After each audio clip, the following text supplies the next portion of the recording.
എല്ലാവർക്കും മറ്റൊരു എപ്പിസോഡിലേക്ക് സ്വാഗതം. ഇന്നത്തെ എപ്പിസോഡിൻ്റെ തുടക്കത്തിൽ കമലയും പത്മവും സംസാരിച്ച ശേഷം അടുക്കളയിലേക്ക് വരികയാണ്. ഇതേ സമയം തന്നെ അവിടെ സംസാരിച്ചുകൊണ്ടിരിക്കുകയായിരുന്നു ദീപ്തിയും വേദയും. കമലയുടെ കണ്ണ് നിറഞ്ഞത് വേദയുടെ ശ്രദ്ധയിൽപ്പെടുന്നു. അമ്മ കരഞ്ഞു എന്ന് വേദ ചോദിക്കുന്നുണ്ട്. ഇതിന് മറുപടിയായി കമല ഇല്ലെന്നും അവിടെ നിന്നപ്പോൾ എന്തോ കരട് വീണതാണെന്നും പറയുന്നു. മാത്രമല്ല കമല ഇപ്പോൾ വേദയോടായി പറയുന്നു, പത്മത്തിന് ഒരാഗ്രഹമുണ്ട്, നീ കുറച്ച് ദിവസം നിന്റെ വീട്ടിൽ തന്നെ പോയി നിൽക്കണം. അധികം നാളത്തേക്കൊന്നും വേണ്ട, കുറച്ച് ദിവസത്തേക്ക് മതി. ഇത് കേൾക്കുന്ന ദീപ്തിയും, അതെ ചേച്ചി, കുറച്ച് ദിവസം എന്തായാലും ഞങ്ങളോട് വന്ന് നിൽക്കുക, അതൊരു മാറ്റമായിരിക്കുമല്ലോ, നമുക്ക് അടിപൊളിയാക്കാം. ഇതിനെല്ലാം മറുപടിയായി വേദ അമ്മയോടായി, വരാം അമ്മേ, പക്ഷേ ഇപ്പോഴല്ല, ഏത് നിമിഷവും കയറി വരാൻ എനിക്ക് മാത്രമല്ല വിക്രത്തിനും സ്വാതന്ത്ര്യമുണ്ടെന്ന് തോന്നുന്ന ആ ദിവസം വരാം. ഇത് കേട്ട് പിണങ്ങി നിൽക്കുന്ന ദീപ്തിയോട്, എന്താ ദീപ്തി, അതല്ലേ അടിപൊളി. ഈ സമയം പുറത്തു വെച്ച് വിക്രത്തിനെ കാണാൻ വന്നിരിക്കുകയാണ് രാധ. ഇന്നലെ രാത്രി ഉണ്ടായ വിവരം അറിഞ്ഞപ്പം മുതൽ ഞാൻ വിളിച്ചോണ്ടിരിക്കുക. ഒരു തവണ പോലും എൻ്റെ ഫോൺ എടുത്തില്ലല്ലോ.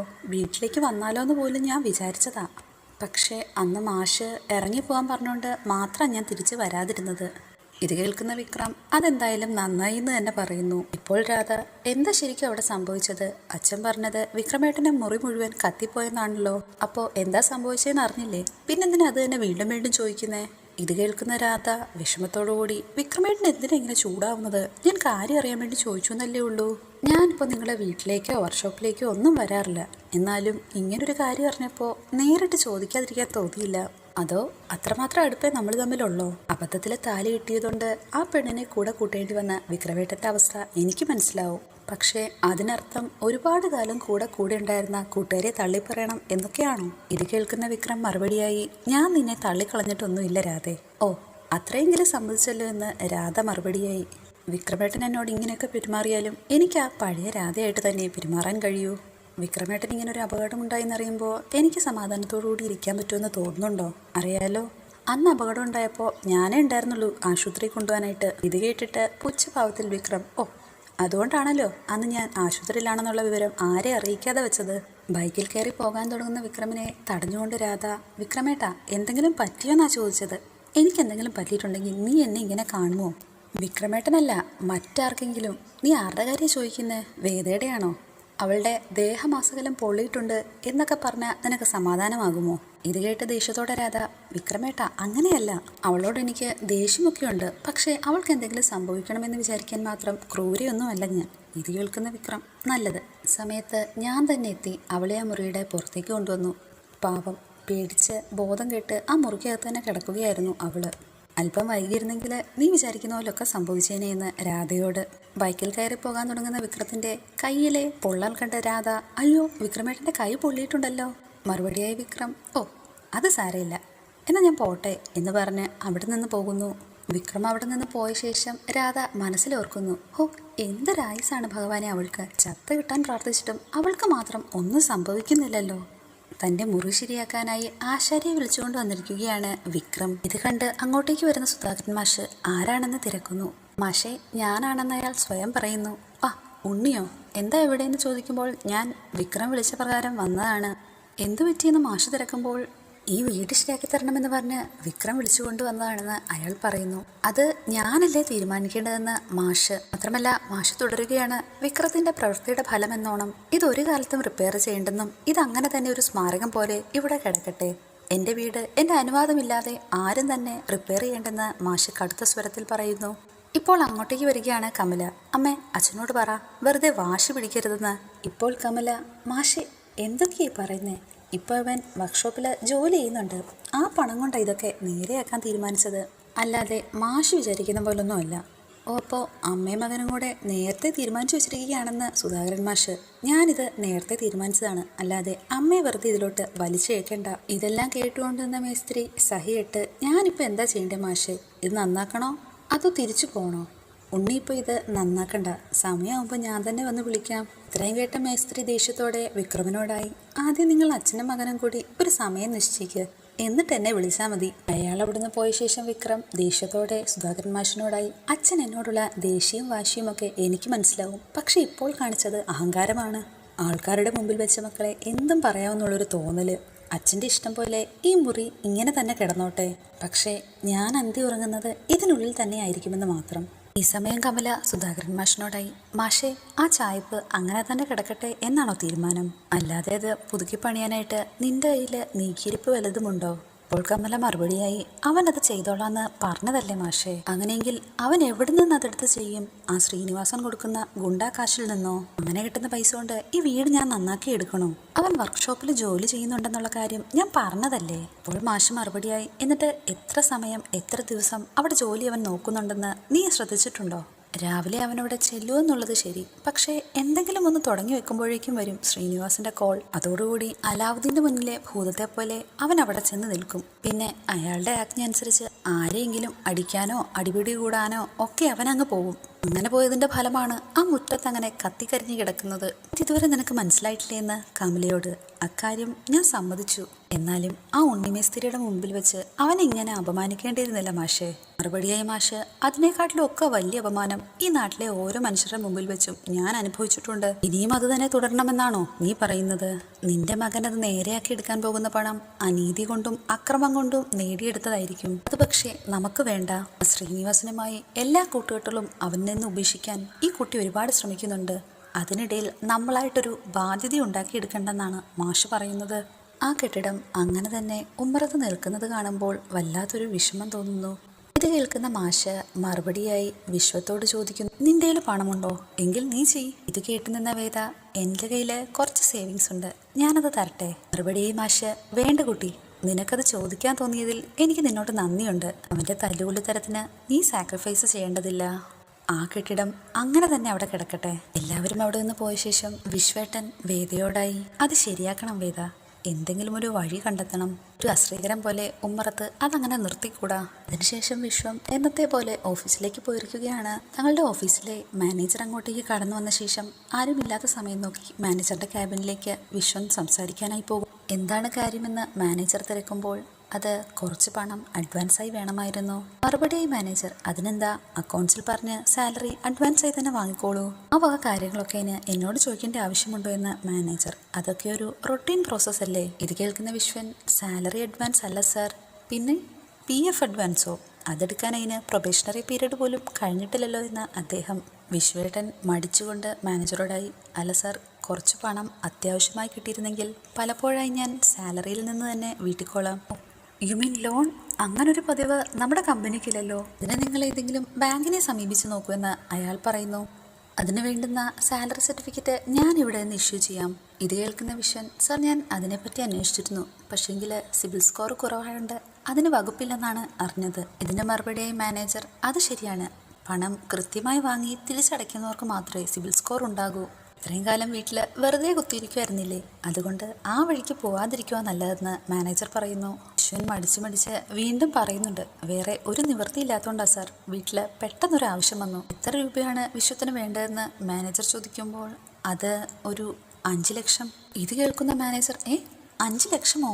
തനിക്കെന്താ തലയ്ക്ക് സുഖമില്ലേ? 1 വർഷത്തോളം ഇവിടെ ജോലി കംപ്ലീറ്റ് ചെയ്ത പ്രൊഫഷണൽ പീരീഡ് അവസാനിക്കുന്നതിന് മുൻപായി 5 ലക്ഷം രൂപ ലോണോ? എന്താ വെള്ളരിക്കപ്പെട്ടണോ? അത് സാർ, വീടിൻ്റെ ഒരു ഭാഗം പെട്ടെന്ന് കത്തിപ്പോയി, അതൊന്ന് ശരിയാക്കി എടുക്കണമായിരുന്നു. ഇത് കേൾക്കുന്ന മാനേജർ, തൻ്റെ വീട് കത്തിപ്പോയെന്ന് കമ്പനിയാണോ പൈസ തരേണ്ടത്? അതൊന്നും നടപ്പുള്ള കാര്യമല്ല വിശ്വം, താൻ പോയി പണി ചെയ്യാൻ നോക്ക്. ഇത്രയും പറഞ്ഞ വിശ്വത്തെ അവിടെ നിന്ന് മാനേജർ മടക്കി അയക്കുന്നു. ഇവിടെ നിന്ന് പോകാൻ തുടങ്ങുന്ന വിശ്വത്തെ വീണ്ടും വിളിച്ചു നിർത്തി മാനേജർ, വേണമെങ്കിൽ ഒരു 6 മാസത്തെ സാലറി അഡ്വാൻസായി തരാൻ ഞാൻ നോക്കാം. കാരണം കാര്യങ്ങളൊക്കെ ഞാൻ അറിഞ്ഞിരുന്നു. ശരിക്കും പറഞ്ഞാൽ ഇത് നിങ്ങളുടെ അനിയൻ ഒറ്റയ്ക്ക് ചെയ്തു തീർക്കേണ്ട കാര്യങ്ങൾ. ഈ അടിപിടിയും തല്ലുമായൊക്കെ നടക്കുമ്പോൾ ഇതൊക്കെ സ്വാഭാവികമാണ്. അങ്ങനെ നടക്കുന്നവർക്ക് എപ്പോഴെങ്കിലും ഇങ്ങനൊരു അടി വരുമെന്ന് അവൻ ഓർക്കേണ്ടിയിരുന്നില്ല. എന്തായാലും വിശ്വം ചെല്ല്, ഞാൻ ഈ കാര്യം സാറിനോടൊന്ന് സംസാരിച്ചു നോക്കാം. എങ്കിലും ഒരു കാര്യം ചെയ്യാം, വിശ്വം തന്നെ നേരിട്ട് സംസാരിച്ചു നോക്ക്. നിങ്ങളാകുമ്പോൾ ബന്ധുക്കളാണല്ലോ. ശ്രീകാന്ത് സാറിന്റെ പൈസ കൊണ്ടാണല്ലോ ഈ കമ്പനി റൺ ചെയ്യുന്നത്. അതുകൊണ്ട് തന്നെ വിശ്വം നേരിട്ട് സംസാരിച്ചു നോക്ക്. അയ്യോ സാർ, ഞാൻ സംസാരിച്ചാല് പിന്നെ നിങ്ങൾ എന്താണ് വിചാരിച്ചത്? സ്വന്തം ബന്ധുവിന്റെ കമ്പനി ആകുമ്പോൾ തോന്നുന്നതനുസരിച്ച് പണം പിൻവലിക്കാമെന്നോ? മേലാൽ ഇങ്ങനെയുള്ള ആവശ്യങ്ങളുമായി ഇവിടേക്ക് വരരുതെന്ന് പറഞ്ഞ് മാനേജർ അവിടെ നിന്ന് വിശ്വത്തെ മടക്കുന്നു. ഈ സമയം ശ്രീകാന്തും വർഷയുടെ അച്ഛനും തമ്മിൽ സംസാരിച്ചുകൊണ്ടിരിക്കുകയാണ്.